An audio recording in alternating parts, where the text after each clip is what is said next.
the units. So I got thrown into the fire very, very quickly, and since then we've done everything from 3 precinct counties all the way up to, like I said, San Diego. So we've seen just about everything. We are a full service election company, meaning we can do anything and everything a county needs, from actually selling the equipment, maintaining the equipment. I spent 2 weeks ago, I spent time designing Bradford's new storage warehouse for them, for hopefully this equipment.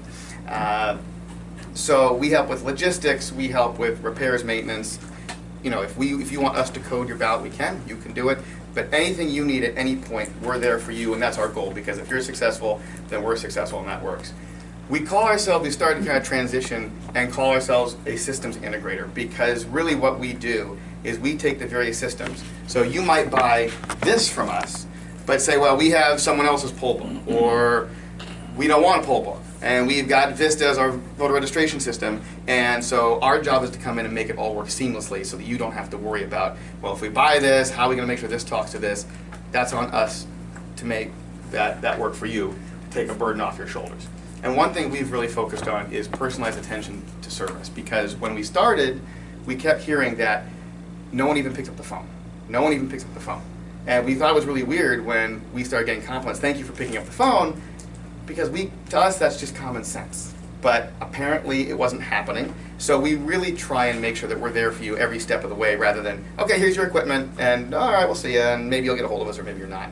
And then one of the things we try and do is bring the most innovative products to you. So that's why we have 10x poll books, and that's why we have Unisyn voting equipment, and there's a host of other things that we're not even getting to talk to today because there's not enough time, that are industry-leading technologies that we're able to bring to you, so you can be at the forefront of election technology and process. Unisyn specifically, they were actually the first 2005, which is the new set of voluntary voting system guidelines. They were the first ones to get certified in the nation. They were also, as you see there in parentheses, the first EAC certified warehouse / manufacturing plant. And what that means is the EAC can stop in anytime unannounced and audit everything going on in the building.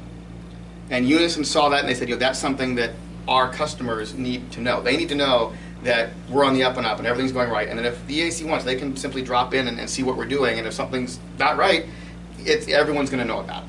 So that's something that was very important to them. I believe a couple others have gotten that since, but it was a good, I think, 3 years before anyone else got it after we did, because that was something that Unisyn noticed was a good thing. Unisyn's approach, they try and leverage as much innovation as possible while keeping things incredibly simple. So you're going to hear me time and time again in the next hour and 15 minutes say, simple, easy, because at the end of the day, you're working 16 hours as poll workers, you're out there for 16, 17 hours, whether it's the beginning of the day and you haven't had your coffee yet because it's still brewing, or it's the end of the day and you had too much coffee and you're falling asleep. You wanted to say, okay, this is easy. I don't want to have to hit 15 different buttons and reconcile 15 different things. I want it to be as smooth as possible. So that's really what they've tried to do. You'll see the word open there. We are a Linux-based system. And are there any IT or techies here that know about Linux? Sometimes I do, sometimes I don't. Okay, so Linux is far and away the most secure operating system of the commonly used operating systems out there. And we can get into a debate later, I'm not going to spend the time, about how and why. But for a variety of reasons, they are the most secure operating system out there. And what we do is we take that, and then we actually custom compile our own version and harden it. And what that basically means, and you'll see this again when we get to security, is we essentially tell this unit or any of the other units only accept the following files. So if someone were to even get into it, which there's a whole bunch of other security to prevent that, and they load a file on there, the system says, well, I'm not expecting this, so I'm just not going to even do it. And it just goes, nope, not going to happen, and shuts down. So from a security standpoint, they've done a really good job of making sure that nothing's going to happen to these, and obviously security is a big topic right now. Since 2011, in the markets they participate in, they're not in all 50 states, but in the states they are in, they have outsold the next 4 leading competitors. Okay, and those are some big names like ESNS, HART, Dominion, combined. So those last 4 combined, they've outsold them since 2011. So to me, as a former election official, that's one of the few things I need to hear. Okay, obviously if across the nation they're outselling everyone else, there must be something that everyone else knows that I don't know yet, so I better at least pay attention to that. So that's one reason I bring that up, because that to me, like I said, as a former election official, that tells you something. So let's jump right into the system. So a quick overview. Right here we have the FVT, or Freedom Voting Tablet. It is fast to set up. It is very easy to use. Sets up in under a minute. It is also very durable. So you'll see this is mostly off the shelf. All right, we have a tablet in here. This is an Android tablet. Inside we have a printer, which is it's straight out of the grocery store. It's a Star Micronics printer. You have a USB hub in the back for all of it to communicate with each other with. So everything here, with the exception of the case and a couple of cables, is off the shelf. But we've wrapped it into a proprietary enclosure, and what that allows us to do is you don't have wires, you don't have a bunch of different things you have to lug. It's all in one simple package. As you'll see when I put the top back on, you simply have one handle, and you carry it like a briefcase. So it's very, very easy and portable, but at the same time, it has off-the-shelf equipment, and we'll talk about that in a little bit, about why that's important. We then have the OVO, which is right here. And this is our optical scan unit. This has been a workhorse for a long, long time. This actually runs Linux on it. There's actually essentially a PC inside of here that runs Linux. So from a security standpoint, it is extremely secure, and to date we have not found anything else that is anywhere near as secure as this. But the other part is it's easy and it's flexible. And when I say flexible, what I mean is this. And we'll talk about the FVT when I actually turn it on and show it to you. But for short, this is the ballot that comes out of the FVT, out of that ballot marking device. Okay? But some people also vote on regular paper, depending on how you deploy it. And we can talk about that ad nauseum towards the end. This scanner takes both. So Michael and his staff don't have to worry about what are we doing here, what are we doing there. I had a meeting with one county yesterday, and they said, well, we have some precincts that are very progressive. They might all want to vote on these. But we have some rural areas with a lot of Amish, and they're not going to like that. They're going to want to vote on this. Well, the nice thing is, it doesn't matter. You can do whatever you want to do. You can do a precinct-by-precinct approach. You can have all precincts be the same. We give you a toolbox, and it's up to you on how you want to use it. We try and be as flexible as humanly possible, because we don't ever want to be the limitation on your elections. We don't want to be the one that says, oh, you can't do that. We want to be able to say, fine, as long as it's within the law and you can do it, that's fine. So that's what we try and do.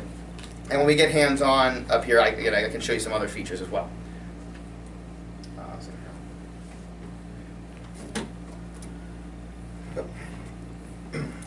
There we go. We have the mini. So these two units generally are in the precinct. And over here we have the back office. This is the mini. This is what you scan your absentees on. Okay? This little tiny guy right here is all you need, plus a laptop, to scan your absentees.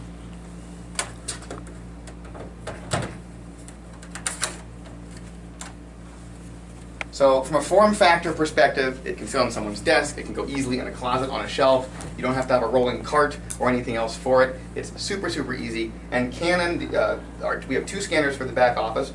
The Canon scanners are the most durable and functional on the market. Anyone here who knows business back office equipment knows Canon's reputation, the fact that they are the gold standard when it comes to scanners. What's interesting is, of the 5 major manufacturers, 3 of us all use Canon scanners.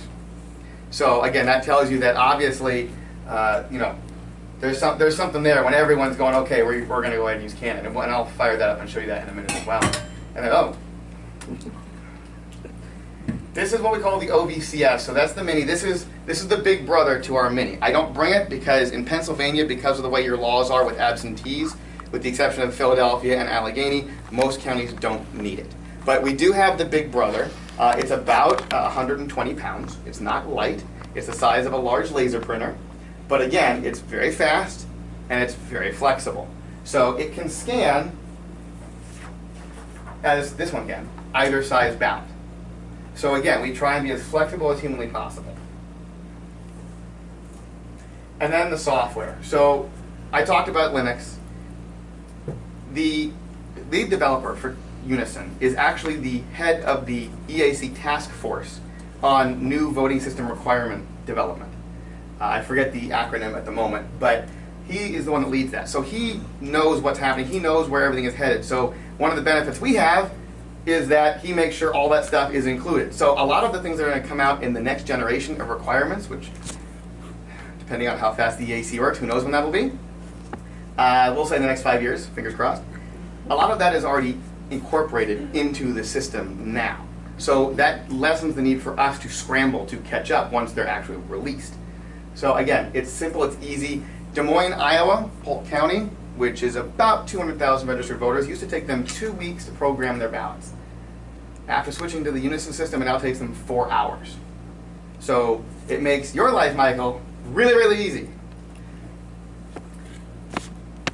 The other nice thing is it is scalable, meaning you can set it up however you want. I talk about flexibility and scalability. So Michael you can have a laptop on your desk that just has the module for coding a ballot. You can have a laptop just to run this with just that information. So for instance, you could have, some counties do this, some counties will have either a temp or just a county employee from another department come over and help out on election day. You said the former election director was going to come back and help. Well, you could say, okay, you can give them access to this, but they don't have access to anything else. So they can't, even though they wouldn't be able to, but they can't say, well, I looked at the results early, or I did this, or I did. That's all they can do. They can sit there and they can scan. If you were to choose, for instance, to do on-screen adjudication, which we can talk about, again, you could have someone that has just that access and can't do anything else. Or, as I have here, this laptop has the entire suite of software on it, and I can run an entire election off it. I actually have counties in Utah that run entire elections off of one laptop and this scanner right here.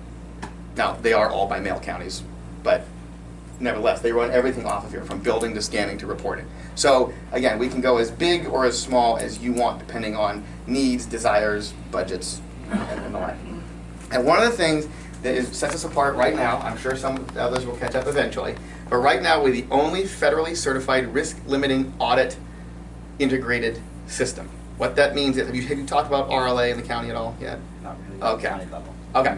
I actually heard about it, obviously, through the... Yeah, I'm sure you were aware, but I didn't know. Okay. So risk-limiting audit is, at its simplest level, is taking all the voted ballots and taking a statistical random sample up to a certain percentage, or a previously defined threshold number, looking at those ballots and essentially recounting them and verifying that the system counted them as humans would count them.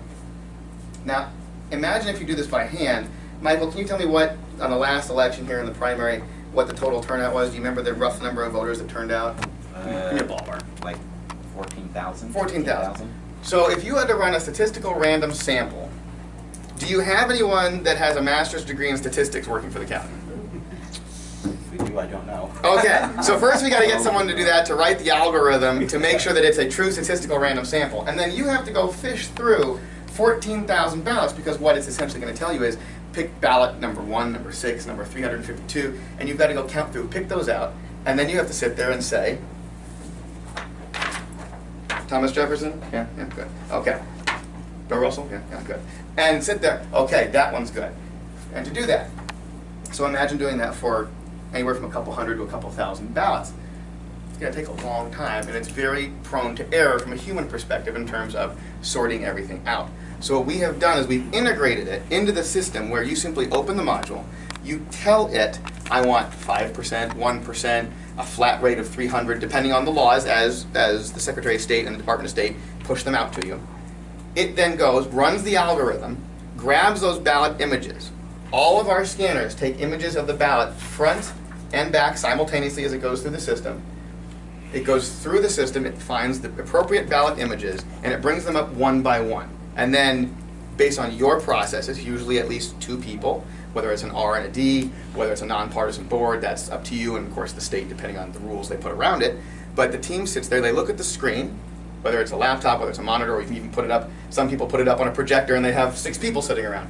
And they go through, and each ballot has an accept button. You say accept, great, next one, next one, next one. It makes going through it very easy, and it's all auditable. So because you're logged in as users, and each person, you can even have the option to initial. So if you had 10 people, if you had a board of 10 people, they could each sit there and initial. It would take forever. Please don't do 10 people. I haven't seen anyone do 10 yet. I've seen 2 and 3. Someone tried 4 and they quickly backed off of that and went back to 2, but you could if you wanted to. So you can go through that, and then it generates a report for you so that you can see that and submit it to the state, post it on your website, parties, whatever you want to do. So we are the only one that are federally certified for that right now, and it makes people's lives a lot easier. What I can tell you is that what I have been told as we do our research and the people we know at the state and who have moved on is that the governor has a 7-phase plan to improve elections and election security, election processes. So far, I believe we're on phase 2. I don't know. He's not letting out exactly, even though we know some people that know him, he's not letting out how the phases are exactly structured. We think we're on phase 2. The first phase was putting out the edict that everything has to be paper from now on. The second phase was requiring the replacement by the end, or at least the choice to be made by the end of next year. 2 of the things we believe are going to happen and have pretty good credible sources on this is, 1 would be the dreaded word of decertification, which will force everyone's hand.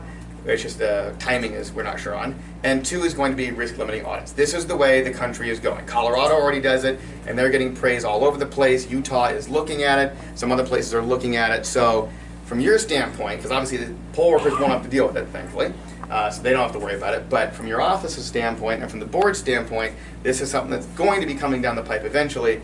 It's great in that it allows you to prove that this election went perfectly, and here's the proof. But it adds a layer of complexity. So we've tried to make that as simple as possible for you. Some other features worth noting. So there's little things. So for instance, poll workers, you'll like this. What happens at the end of the night when you're all done with the ballots?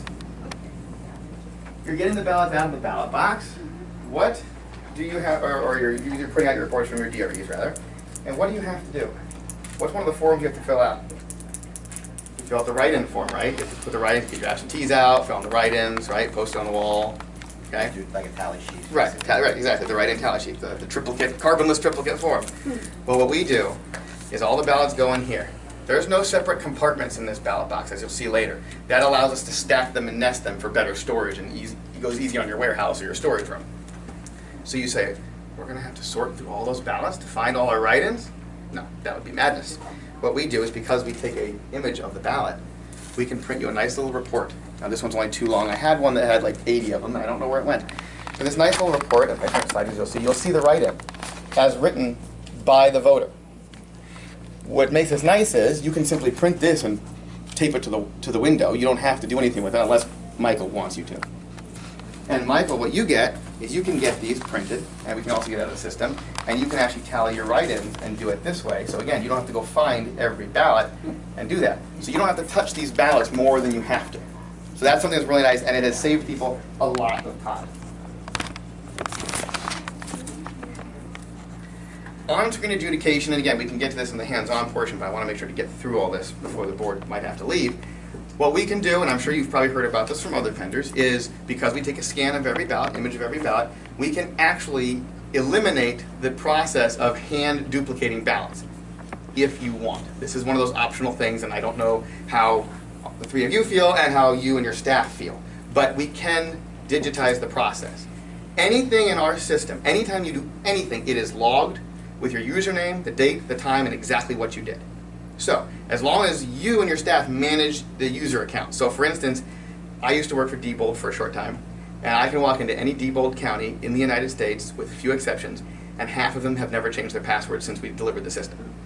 So I go in and I put in the username, and I leave the password blank, and I hit enter, and I get into their system, and have full rights to that server. Because they just didn't think about it. It was not made, a big deal was not made about it back then. So as long as you say you have your own login, someone else has their own, so that it's not just administrator and that I have no clue who that is. But if you put your users in and you give them each that, then we know exactly who has done what and when. So that if anyone says, well, I didn't do that, well, you were logged in. So if you walked away and someone else walked up, so again, I hate to put it back on you, but we are able to do that as granular as you want or as large as you want.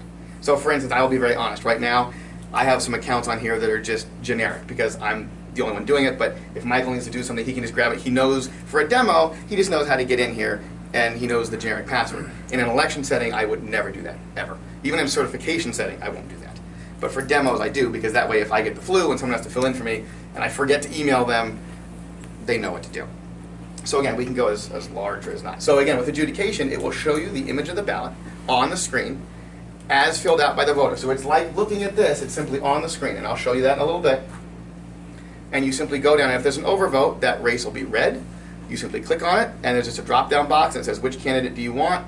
You click on it, and the ballot has been adjudicated and digitally remade. Yes? Can they type the name in? No. So, well, do you mean for a write-in or just in general? For the write-in. Okay. So what Or we do, either one. Yeah. So what would happen, I'm just going to pick a race off this ballot. So this one for sheriff, we have Lucille Ball, Bob Hope, Carol Burnett, and Lily Tomlin. Okay? So let's say in this case, I see that this voter filled a ballot out for Carol Burnett. But let's say there was a little pen dot right up above her because she started to put Bob Hope and then she moved to Carol Burnett, and so it flagged it as an overvote.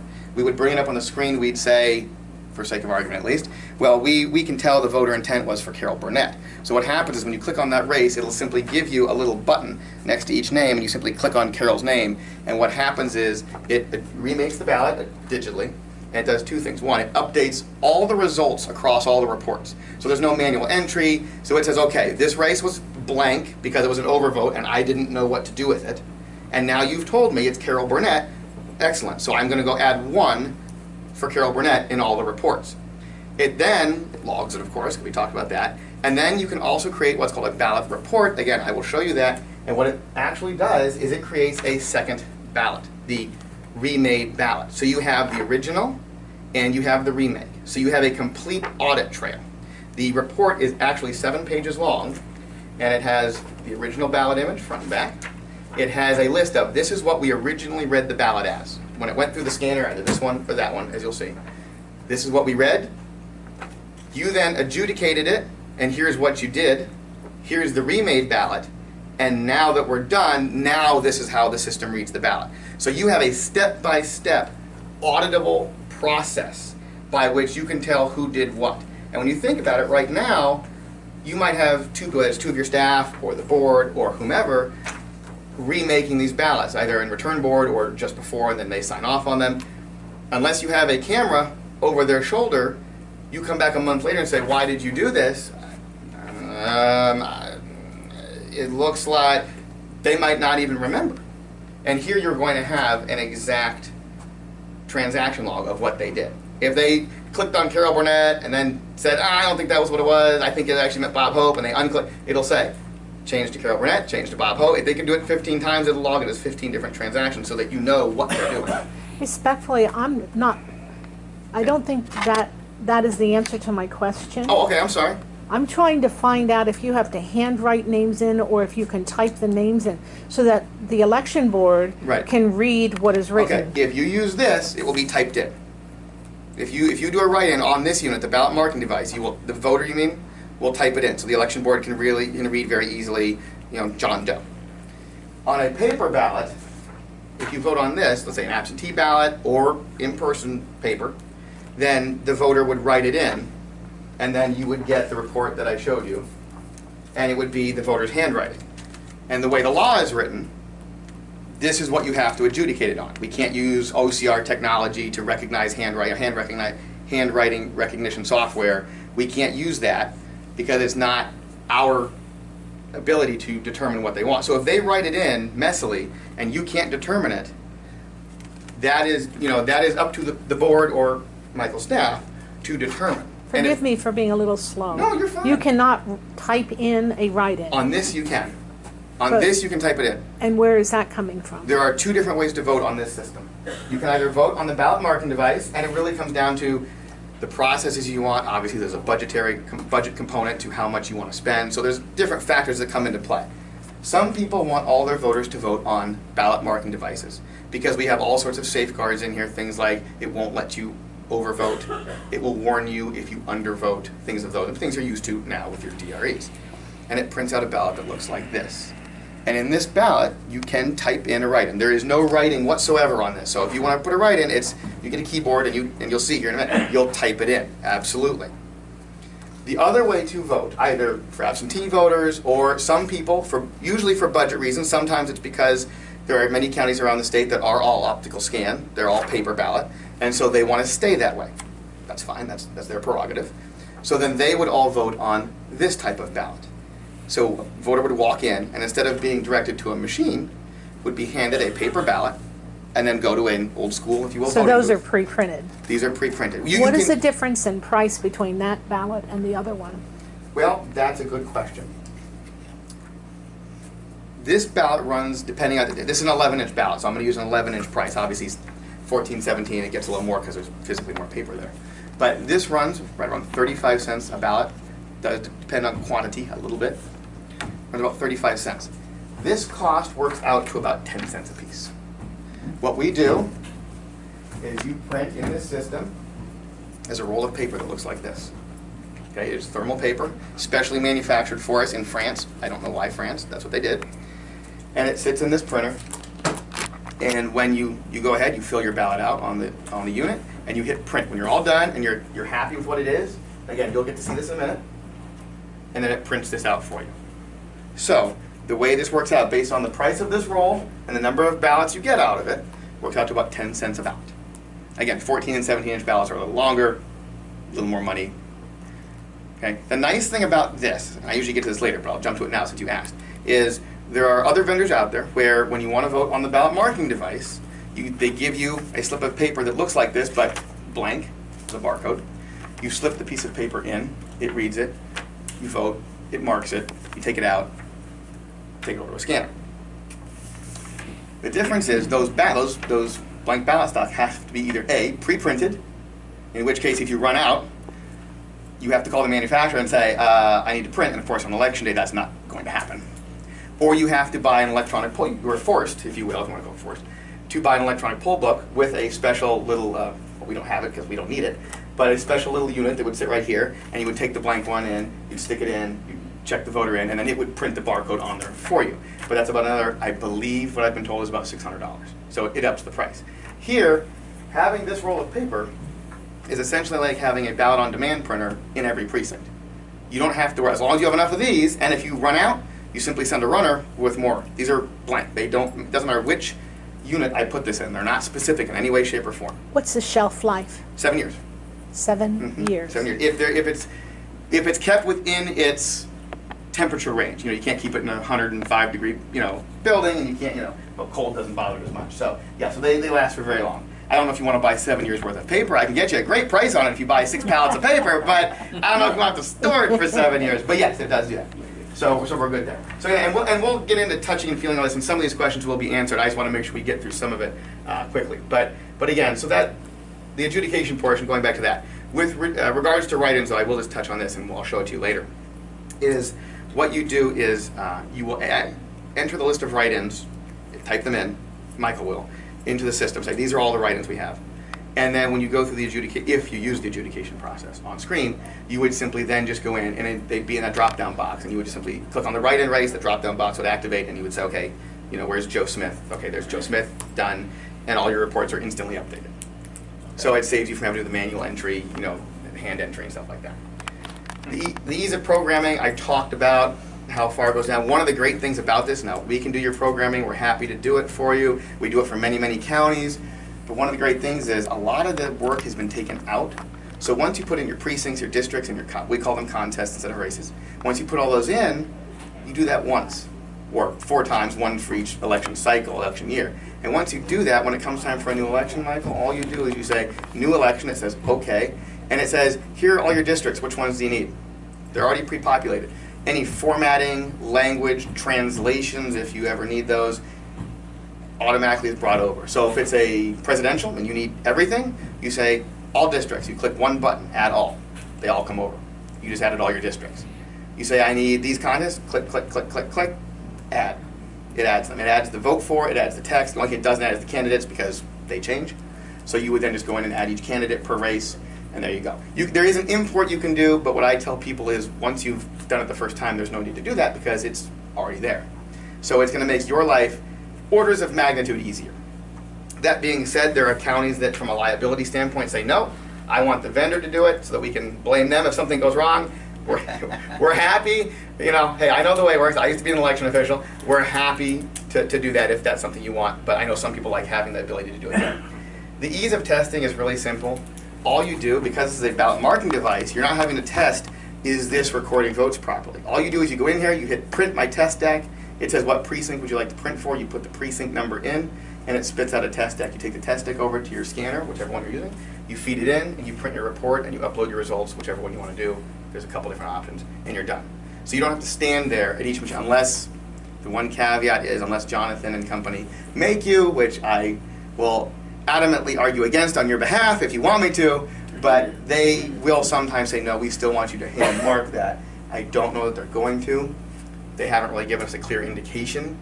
Technically, the way the certification reads, you're free to do what you want. So, Okay, you lost me there. okay, Mark that's what? What am I marking? test deck. Oh. Sorry. Like So what happens is you each talk about unit, Zero tests or? all of it, zero Okay. test, fully voted.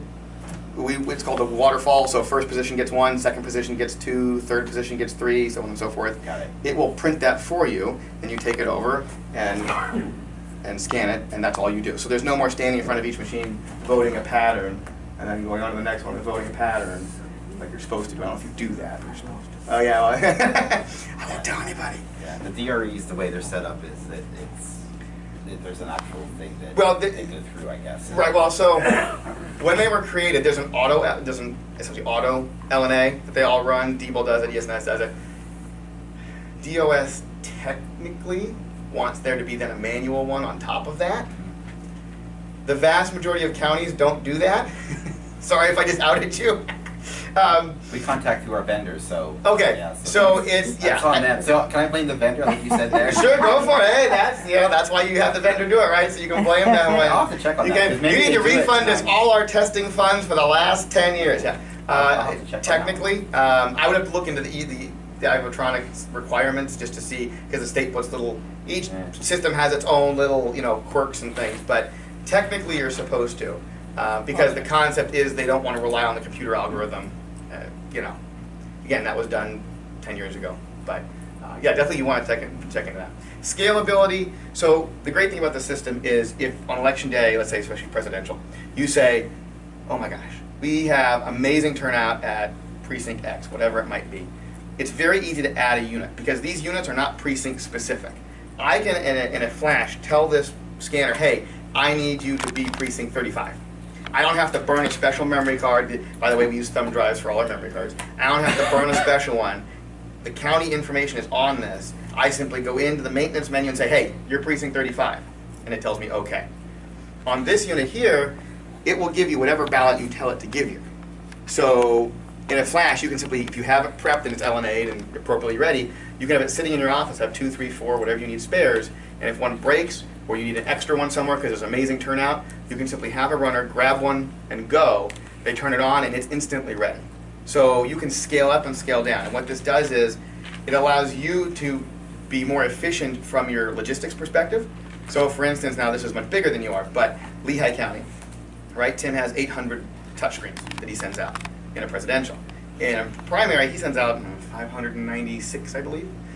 So he does that because he knows in a primary, but we had a primary about 3 years ago, I believe it was, where there was a local race, the mayor got put in jail or something like that. I don't remember exactly all the reasons, but it was a very hotly contested race. And it turned out that in that city, the turnout was just ridiculous. It was great, but it was much more than he expected when normally you get 20%, if that, on a municipal primary. So he had to burn more memory cards, send them, and it took a minute.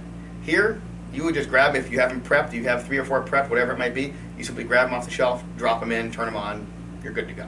So it makes situations like that, so you can say, we're not going to send out quite a few because it saves us on the delivery cost, or it saves the pollers from putting them in the car, things like that.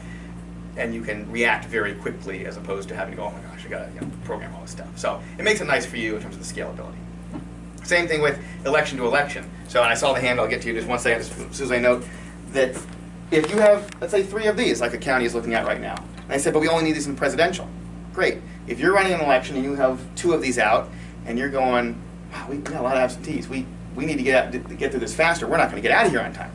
You simply go to the closet, grab the extra one, turn it on, and you're up and running. There's no, we got to program this or program that. You stick the thumb drive in with the appropriate data, but that's it. Time to scan. 2,000 an hour. What? 2,000 an hour. So I've got to do the math, okay. I could do the math for you, but and that's an 11-inch ballot. So how often do you go to 14 or 17 or 18? 14 or 17. Long ballot, 18 inches.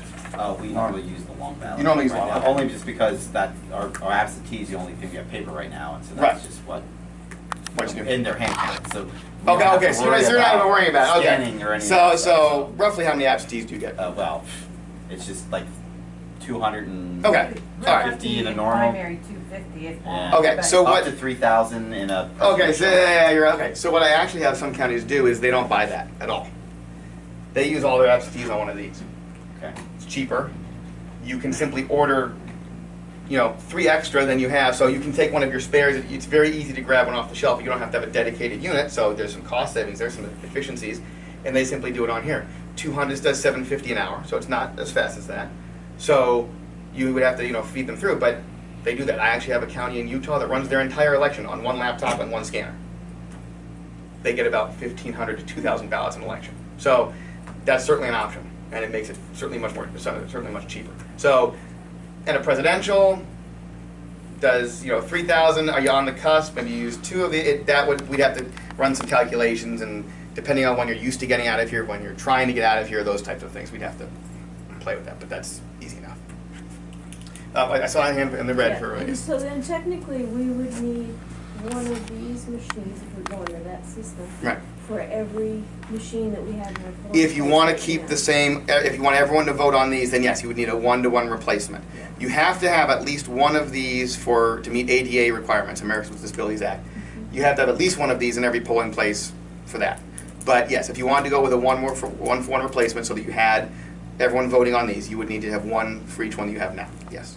Yeah, and just so you know, I told him to present both ways. Present that we would have possibly paper ballots with just one ADA at each precinct, so to present that way, but then also the possibility of a ballot marking device similar to what we have IVOs now, because that decision really hasn't been made yet. So that's why you're kind of hearing about paper, and then you're also hearing about ballot marking, Well, I because was he's just doing his concerned best that in we an were- hour I gave him to present both ways. So, and, yeah. I probably should have said that at the beginning, and I apologize. okay. But that's kind of why he's talking about paper, but then also talk about ballot marking devices.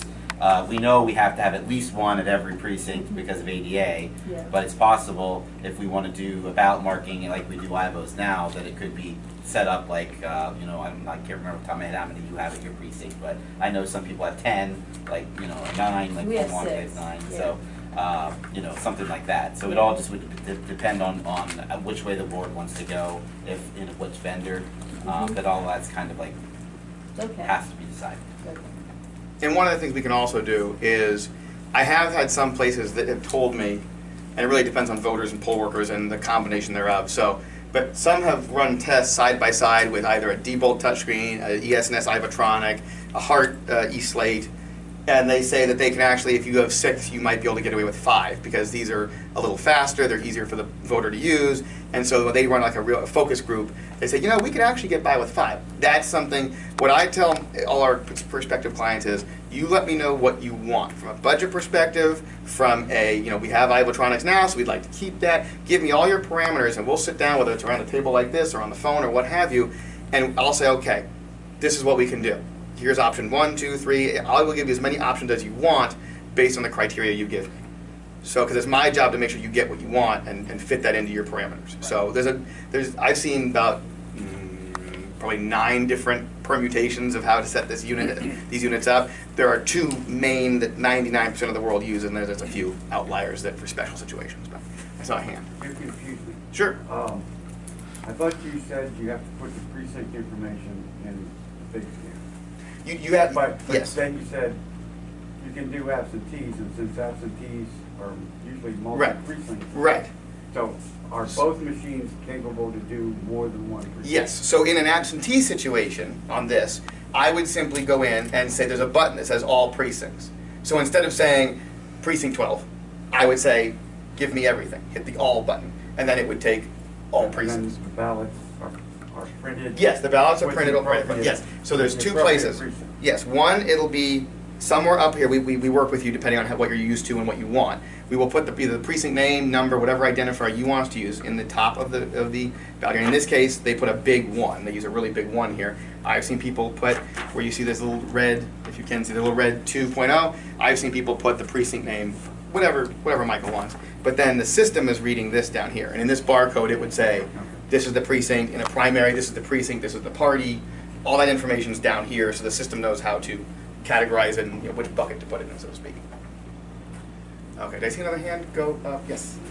I'm looking at durability, and I see these screens on both of these kind of one is almost perfectly vertical and the other one is slanted up. And I saw you also rest your hand on the top. Right. So my question is, if you've sold these before, sure. How much pressure does it take to break it off of the roost, A, and B, the screens being broken? How often does that happen? Very rarely. I have only had one person ever break these, and that's because they literally dropped the entire unit. They were holding it. They were kind of holding it like this to show someone, you know. They were saying, "See, look at," and there was a poll worker training, and the trainer dropped it, and it fell on this, and then it broke. Now you'll notice this is vertical. This can be changed. I normally do this when I do hands-on, but this can go anywhere from this, it can actually there, all the way down to that. So you can actually set them to not be anywhere near vertical. So I have places, typically I put it up vertical so you can see it, because when I turn it on here in a minute, I want you to be able to see it. Typically we put it right at the standard voting position is right about there. That's what most people use. Some people, when they put it on one of our voting booths at the ADA height, the booth is lower in that one spot, they will put it in the vertical position so someone in a wheelchair or seated otherwise can see it easier, whereas someone who's standing would be better at this angle. So you can customize it. A voter can say, I need this changed, and it's up to you whether you want the voter to do it. But the poll worker can help them change it. The voter could actually do it themselves if they really wanted to. It's not that hard. I know. I say that just to say it can happen. I wouldn't recommend it, but it can happen. But it can be adjusted. I know some places where poll workers will just naturally, if they have 6, they set 6 in this position, and then they set 1 for really tall people. If you know.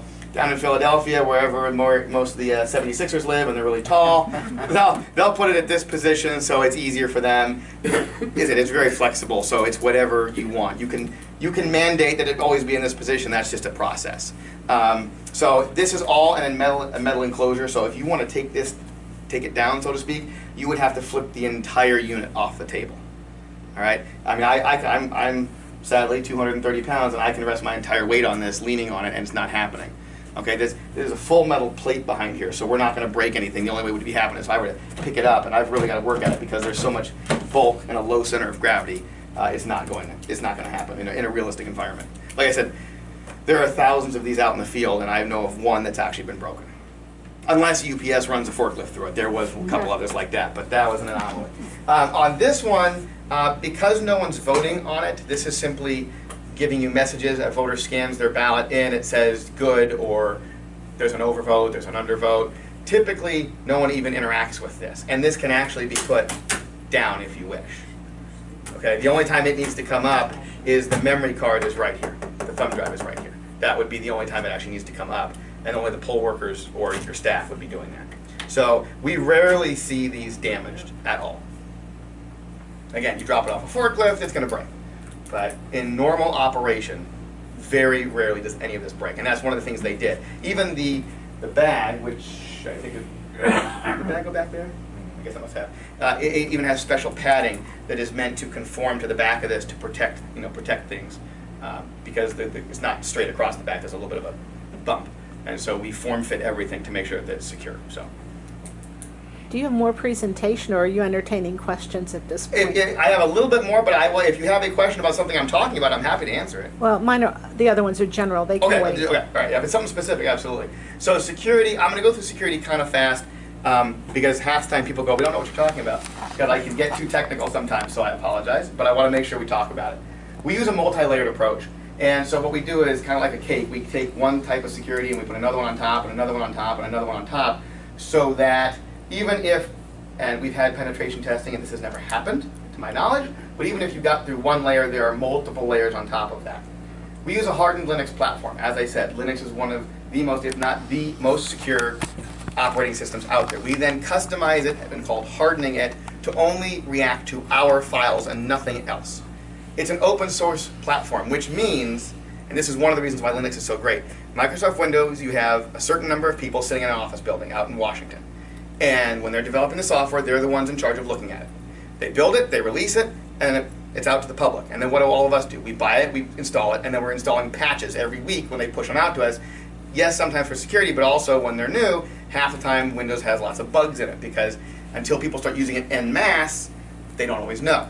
With Linux, it's the exact opposite. Because it's open source, everything that's based on the base of the software is known around the world. There are, I'm going to guess millions, I don't know the exact number, but there are millions of people using this in one form or another on a daily basis, which means they have eyes on it. They're developing platform, applications for Linux, which means they're always interacting with it. So if a bug is found, it's known very quickly, and I won't say broadcast, and I'm simplifying this, so if there's any IT folks in the room, like I said, I'm keeping this very simple to not overwhelm anyone, but that's then known, and it can be fixed very, very easily. So it's extremely secure because there's lots of people looking at all times. And there's a bunch of other reasons. We can go into the fact that because it's used less, we used to say this about Macs, now that iPhones are out, the Mac operating system, or iOS, is much more prevalent. People didn't used to try and hack Macs because not enough people used them. People at Disney making Pixar movies use them, and no one wanted to hack Disney apparently. Okay, now people will actually want to hack iOS because it's used so much. There's not as much to be gained by hacking Linux as Windows when you can infect 90% of the PC population out there. So Linux, like I said, is extremely secure. We're FIPS compliant. It's a federal security requirement that we have, so that we meet. So just know that. You can look up FIPS 2.0, and you can see all the various regulations that go along with that. And we use the highest standard encryption right now, which is 256-bit. So we keep layering things on top of that. And then on top of that, we even add some more, which is everything is role-based. I talked about this earlier. It's role-based access, meaning Michael can be allowed to just code an election, but not touch any of the equipment. Someone else in the office can be the only one that touches the equipment and loads the software, or loads the election onto the equipment. Someone else can be the one that just does absentee scanning. Or Michael can have access to everything. So you can control it based on how secure you want to get. Obviously, places like Philadelphia, it's very granular. Clarion County, Cindy has access to everything because she's the only one in the office. So it just depends on what you want to do, but we allow you to chunk it however you want. We have keys. These are digital keys, these are not physical keys like I have here. These are digital keys. What has to happen is these keys are put by region. So as Election IQ, I have an Election IQ code that goes on it. It's a key. So God forbid someone compromised Adkins, who is in the Midwest, the Unisyn dealer out there, they compromised them. They can't send anything out here that's going to compromise your equipment because it's under the EIQ key. So by breaking up into regions, we further decentralize any type of security. And so by having that decentralized portion, that's better. Additionally, we take keys another step further. Are we noticing a theme here of how secure this is? Where every time you generate a new election or a new version of the database, it scrambles out encryption. So if someone has a copy of the old database and you're on a new database, it's not going to match. So we layer that quite a bit, and that goes into file verification. Every time these boot up, it verifies all the files on the unit. So if anything has been changed, that's a question I get. What if I turned this off, took the memory card out, loaded a malicious file on here, popped it back in, closed this up, and no one knew about it? Well, assuming that no one noticed that the security seal on here was broken and everything else, it wouldn't do it because it would check all the files and say, wait, there's a foreign file here, I'm not doing anything. Okay? So that's another way. Security hash, it goes along with the digital keys. I'll leave it at that. I talked about the regional firewall. And then, of course, at the end of the day, there's audit logs. So you can see everything. So if there's ever a question, whether it's in a court of law, whether it's just the board, you have a question, Michael has a question, you want to do a biannual review of your processes, whatever it is, you can pull. You'll be here for a long time reading them, not actually waiting for them. But once you print them out, you can see anything and everything that's ever been done on this unit, that any of the pieces of equipment here.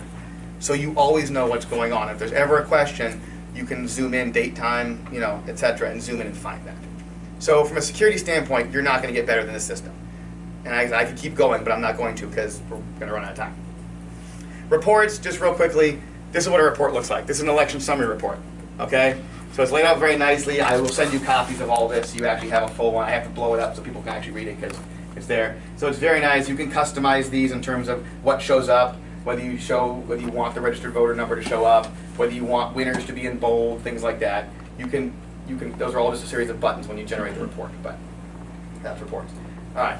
That's actually from a different part of the present. Well, so now it's time to actually look at these because I want everyone to be able to see them. So I'm going to start actually in the back office. Now I know this may or may not be something that you want to do, but I'm going to show it. Pardon me. You don't mean everyone has to sit in your end. There we go. Log back in. So what happens is, I'm not worried about the software. You and I can talk about that after the board leaves. The board, if you'd like to stay, we're happy to have you stay. Suffice to say, when I'm scanning ballots, you wanted to see how fast it was. Again, these would be absentees.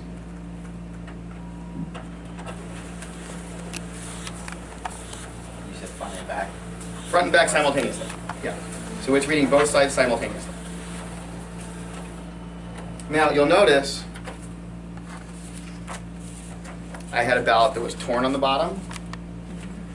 I had a ballot that had been thoroughly crumpled, right? I didn't have any blood stains, sorry. I'm willing to bleed for my company, but only accidentally, not on purpose. Let's see. There's one in here somewhere. I won't, let's see, oh, I didn't put that one in, it's in the other box. Here's one that's been folded a bunch of times. These scanners handle anything. I had a demo in Utah. I spent a lot of time in Utah in addition to Pennsylvania. I said, do your worst. I should have known not to say that. The county clerk who is in charge of elections comes out, gets a ballot, fills it out, proceeds to go over, there's a sink in the corner of the room. Took his Diet Coke, poured the Diet Coke all over the ballot, shook it off, and came over and said, here, scan it. Put it in, ran right through. So coffee stains, blood stains, those random stains, you're like, I don't even want to know what that is. It doesn't matter. If some ballot that long. what's that? People are very talented when especially with their absentee ballots. People are very talented. Oh, that's true. Absentee. Okay. Yeah, absentee. Yeah, in person. Well, yeah, in person, you know, all you need, kid with his sippy cup sits up on the booth, voting booth, tips it over, you know. Sometimes you get these, right? Timing mark is gone. It uses these marks to tell where the ovals are, X, Y coordinate. If this is gone, it doesn't know what we're doing. It still reads it, and you can actually take this into adjudication and say, it'll show this to you, and you're going to see the 2 or the name or whatever it is, and go, oh, that's precinct 2. You're going to say, that's precinct 2. It says, okay, and it applies it to the ballot. So again, we eliminate the need to remake that. Is that pretty, I mean, that's pretty self-explanatory, right? It's pretty simple, easy, quick. This does 2,000 an hour. Canon will tell you 3,000. But when I say 2,000, that includes human factor in that. Meaning, okay, this stack is done, you know, back in the precinct folder, okay, next precinct, got it, you know, that type of thing. So in a practical setting, you're about 2,000 an hour. The large one does 3,000, Canon will tell you 4,000. So I don't think you would even want to consider the big one, unless you just like fancy things. Which, hey, you know, nothing wrong with that. Any questions on that part? It's very straightforward, very simple. Is that why you have 2 invalid, because you had like? So yeah, they would have had missing things. So what it's going to do is it's going to tell you, okay, I can choose to stop on them if I want. I don't need to because in this case I have adjudication here, so I can take it and look at it digitally. I could have had it kick them out, in which case we would have pulled them out and hand remade them. And we have a neat little process for when that happens too. But in this case it would say, okay, and I can either leave them in there, or if I want, it'll say, okay, this is number 7 and 8. I just go count 1, 2, 3, 4, 5, 7. Oh, yeah, here's the timing mark. So if you wanted to keep it a manual process, you would either stop or just when it alerts you, you would take it out. You have to. You don't have to buy adjudication. No, you don't have to. It's completely optional. So like I said, you tell me what you want. You give me a list of like priorities, and this is what I want. But here's the number I have to be under, or something of that nature. And then I say, okay, here's what we can do. And you say, well, I really want adjudicator. I say, well, you know, you gave me this number, so unless you can convince the 3 of them to give you more, so, and it's not that expensive, but you know, when you get up to your budget line, you got to make choices. Okay, so that's that. And again, we can play with this after as much as people want to. I am happy to let you play with it. That's fine. I just want everyone to see it. I'm going to jump over here to this. Sorry, I keep having to make you move your camera. I apologize, but I want to leave the best for last. So this is the scanner. Every time you start it up, it'll tell you a little bit about itself, what election is loaded and what it's doing. And what we do is, a voter would vote on, as we talked about, one of 2 different methods, just depending on what you choose. They would walk up. It's going to check the ballot. It'll check the ballot for whatever you said it before, Michael. Overvotes, undervotes, blank races, and it'll either kick it back or accept it. It's up to you. A voter, if they want to, if they've left a race blank, which is their right, or their whole ballot blank for that matter, there'll simply be a button on the screen that says ignore. So it'll kick it back, it'll tell them blank race, blank ballot. They would simply hit ignore, feed it in again, and it'll simply say, okay, I want to make sure. All right? That's the paper ballot. Now, you have DREs, and since you're used to DREs, I would recommend that you stick with ballot marking devices, which essentially is as close to a DRE as you're going to get, because it's going to print this out. This unit already is going to check for overvotes. It's going to alert you to undervotes. And what that does is it makes your life easier here because you don't have people coming up, putting a ballot like this in and waiting to see if they're going to get an error message. And if they do get an error message going, what does this mean? Because that's what they're going to do, right? We all know that. And then a poll worker has to come over. And meanwhile, there's 3, 4, 5 people behind them going, come on, come on. We get rid of that. So when you do this, we can still check for all that if you want. Now, it's going to time out on me, so I'm going to go ahead and put my password in one more time here. Because it's sat for so long. Hopefully I put the right password in. I assume you could set that for how long, however long you want it to be. Correct. There we go. All right. And then turn it off. What's that? And you turn it off, not to whatever. It will time out eventually because it's a security measure. Okay. Because what it's saying is if a voter or a poll worker doesn't interact with it, we don't know where it is. And so, if it's in an empty room because everyone went to lunch and no one thought to turn the machine off and lock it up, we want to make sure that someone's not doing anything with it. Okay. So you'll notice I have 2 red arrows. Take my ballot. Wait for it here, get it in here. Let's see, my gate, there we go. It's going to check it, if there's a problem. There you go. So now it's going to tell me it's going to give me an issue. So let's see what. Okay, so I have this set, and I left something blank. This is actually a blank ballot, so I can get this. So it tells me what it is, and it tells me on the screen. In this case, I don't care, so I'm going to press Ignore Validation. This will scan any of the 4 orientations you want to scan in. And it's going to ignore the fact that I have blank races. Again, if you're using all ballot marking devices, you can do that if you want to be doubly sure, but that's going to warn you anyway, so I tend to turn it off. I have it on because I'm also demoing the paper ballot, so yeah, that's up to Does you. it have to print every time you get a message? Or No, you can just show it on the screen, or it'll print. You can not show it on the screen. It'll just have the button there, everything like that. So yeah, that's totally up to you. Yep, absolutely. So that's what happens, and all day long that's what happens. One thing you'll notice is with some other systems, I can tell you have a question, so I'll get to you. As soon as I mention this one thing, I'll be right there. One thing we did is we try and keep it simple, okay? Other systems you're going to see have 2 slots. One for this size and one for this size. We looked at that and said, why? Why would you do that? The voter has to figure something out now. So one slot takes both sizes of paper. That way it's very easy. The only thing we do is we say, okay, you need to put the skinny ballot through the 2 red arrows. And the only reason that is because there's what's called a gate right here. It's a little sensor that only lets paper a certain thickness. It helps reduce double feeds. Okay, so there's a lot under the hood that we do, little things that we do to make sure everything goes right. So if you stick it over here, the gate, it doesn't hit the gate, or it can't check to see is there 1 ballot or 2 here. So that's the only reason these are here.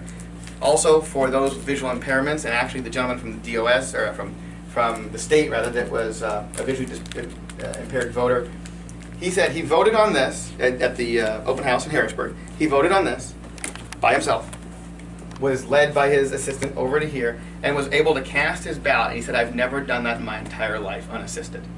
Because what he did was the assistant put him in front of here, like so, and I'll go back here as you can see. And he used his hands, and he said, how do I know where to put my ballot? I said, follow the arrows. That's all I told him, follow the arrows. And there's you can't see it right here, but if you come up and look, there's arrows embedded in here. And he felt the arrows, went, got it, and put the ballot in, and it took it, and he said, that's the first time I've voted completely unassisted in my entire life. That was pretty cool, because I had never had, I've heard stories like that from the Unisyn folks before, but I had never been there when one happened, so that was pretty neat, and it made me think, wow, okay, I'm on, I'm with the right company here. But no, it's a very nice piece of equipment. You had a question. Yes, I guess I'm unclear. Sure. If this is printing out a paper that you take to there and Right. put through there, why can't you just put your absentee ballots in there? Well, you can put your absentee ballots in here, but what's happening is, so if you're voting on this, you're voting in the polls. So you're talking about the end of the night, could you put your, Yeah. okay. That is a process we can work through with Michael. We would have to look, I'll be honest, I know a lot of election code, I don't know where this one stands, I don't know if they're allowed to process them. I've heard some counties Do they? Okay, that if I are have- paper now. Yeah, I'd have to... have them process their Right. absentees at the precinct. Right. So it is possible. I mean, the short answer, it is possible. One thing our system does is it tracks ballots by what we call session. Election day, absentee, provisional, so that you can tell what's what. So what we would do, most likely, we would have to talk it over, is either say, okay, we're going to lump the absentees in with the election day, and we don't care. We don't need to track them individually. Or you could, I don't know if I would because it's more burden on the poll worker, not that it's that hard, but you could have them close out the election day session, start the absentee session, and then you'd have reports for each one. We could talk about that, but yeah, short answer, it is possible. Yeah, but that's a process thing, and I would want to check.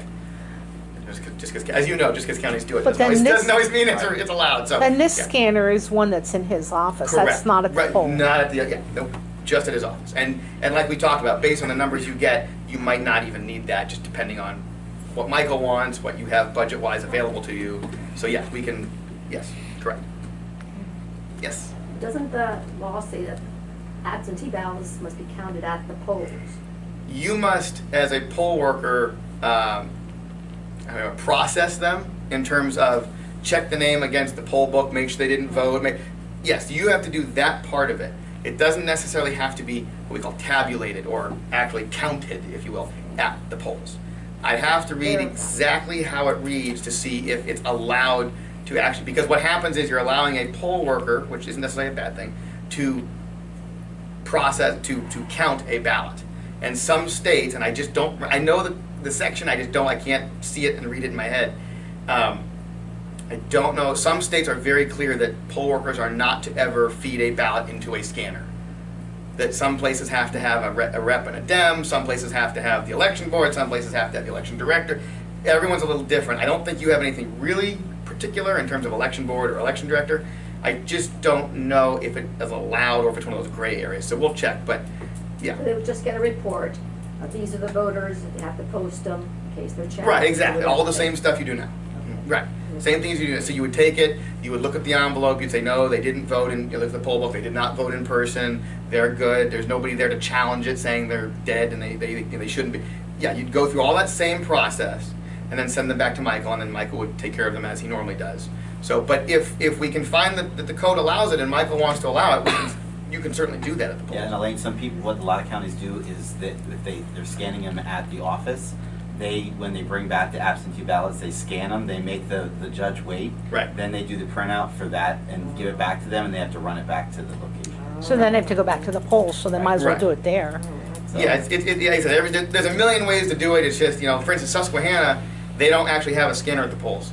Everyone votes on paper. They put it in an old school ballot, metal ballot box. Everything comes back. They're scanned on scanners like this. They hand them. They print out a report like I showed you. I'll pretend this is it. They hand you the report, and on your way home, you stop by the polls and tape it to the door. And that way, they only have to buy that and one of these for the ADA requirement, and they don't have to buy all these. Some counties can do that. Some counties can't. They're used to it. They've been doing it for probably 10 years now. So it's normal to them. Other counties, you say that, they go, you have to go back to the polls. So it just depends. So, yeah. Do I see do you have a question? Yeah. Since I've now gotten used to the screen. Sure. Assuming if we're using paper ballots, does that little screen on the scanner tell you what your vote is before you? That is an option. Yes. I mean, Michael, there's a check in the settings when you configure it. There's a checkbox to say what's called full ballot review. It will display it on the screen and say, this is what, it'll scan it and say, this is what I'm seeing.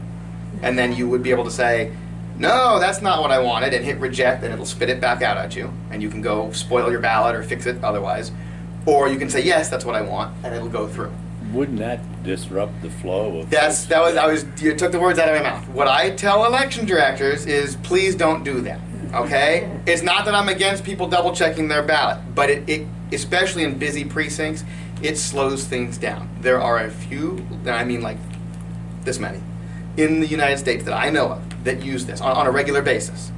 And they have actually put 2 of these in every precinct because they found it slows it down so much. And they made the value judgment that they would rather have 2 of these but have that option enabled